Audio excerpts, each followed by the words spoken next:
नमस्कार दर्शकों, आप देख रहे हैं पंजाब केसरी। मैं हूं जितेश मिश्रा। 9 जुलाई को देश भर में भारत बंद का ऐलान किया गया है। यह बंद देश के कई किसान और मजदूर यूनियनों द्वारा बुलाया गया है। इस बंद का असर देश के लगभग सभी राज्यों में देखने को मिलने की संभावना है। आंदोलनकारियों का कहना है कि सरकार की नीतियां किसान, मजदूर, कर्मचारी, युवा और आम नागरिकों के खिलाफ है और इन्हीं नीतियों के विरोध में यह भारत बंद बुलाया गया है। भारत बंद की सबसे बड़ी मांगों में शामिल है न्यूनतम समर्थन मूल्य यानी कि एमएसपी की कानून गारंटी। किसानों का कहना है कि सरकार में 3 कृषि कानूनों को वापस ले लिया गया, लेकिन अब तक एमएसपी को लेकर कोई ठोस कानून नहीं बनाया गया। इसके अलावा बंद में बिजली संशोधन विधेयक 2020 का भी विरोध किया जा रहा है, जिसे किसान संगठन किसानों के हितों के खिलाफ लगातार मानते हुए नजर आ रहे हैं। मजदूर यूनियन पुरानी पेंशन योजना को फिर से लागू करने की, मजदूरी में बढ़ोतरी करने की और निजीकरण पर रोक लगाने की मांग कर रही है।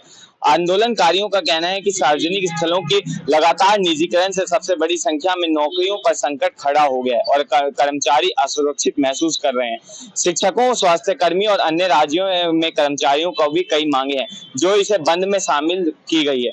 भारत बंद को लेकर कई राज्यों में प्रशासन अलर्ट मोड पर भी है। जगह जगह सुरक्षा व्यवस्था कड़ी की जा रही है।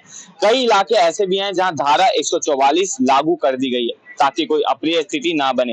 बंद के समर्थन में देश की कई बड़ी यूनियनें भी जो हैं वो सामने आई हैं, जिनमें ट्रेड यूनियन, कर्मचारी संगठन, बैंक यूनियन और ट्रांसपोर्ट यूनियन का नाम शामिल है। अब बात करते हैं कि भारत बंद पे आम जनता का क्या असर रहेगा। 9 जुलाई को परिवहन सेवा प्रभावित हो सकती है। रोडवेज बसें, निजी बसें, टैक्सी और ऑटो सेवाएं कई जगहों पर बंद रह सकती हैं।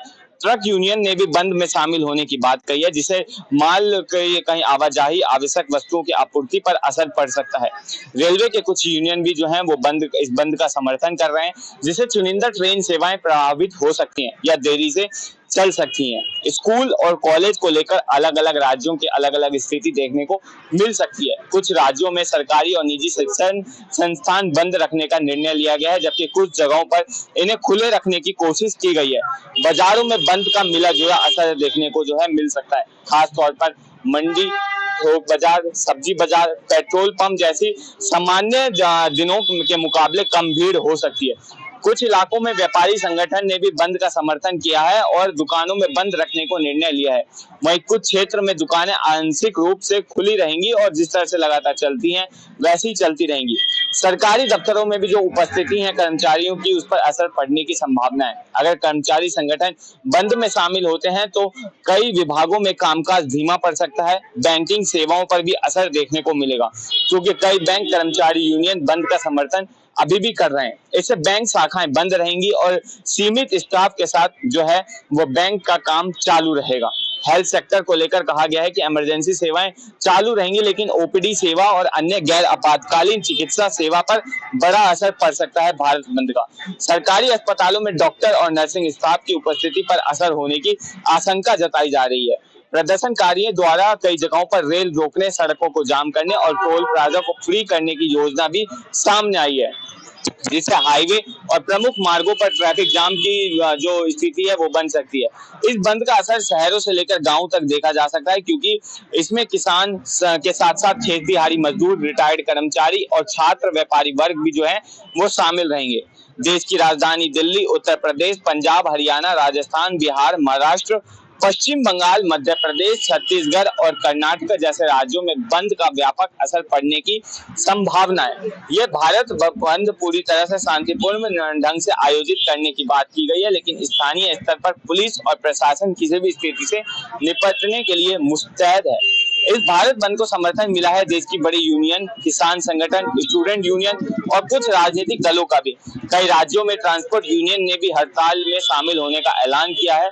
दुकानदार और व्यापारियों का समर्थन भी इसमें मिला है। कुछ छात्र संगठन ने भी क्लास का बहिष्कार करने की बात जो है 9 जुलाई को जो भारत बंद है उसमें कही है। हालांकि केंद्र सरकार और कुछ राज्य सरकार ने इस बंद का विरोध जताया। उन्होंने इसे जनता की असुविधा में डालने वाला कदम बताया है। आप कहीं ना कहीं जो है इस भारत बंद का असर आम जनता के दैनिक जीवन पर पड़ सकता है। बस, ट्रेन, ऑटो, टैक्सी सेवाओं पर असर पड़ेगा। स्कूल, कॉलेज जगहों जो हैं वो बंद कई राज्यों में रहेंगी।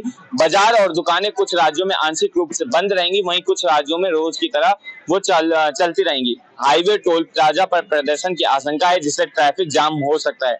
प्रशासन की ओर से सुरक्षा के पुख्ता इंतजाम किए गए हैं। कई राज्यों में अतिरिक्त पुलिस बल तैनात किया गया है। किसी भी तरह की हिंसा या उपद्रव से निपटने के लिए धारा 144 भी लगाई जा सकती है।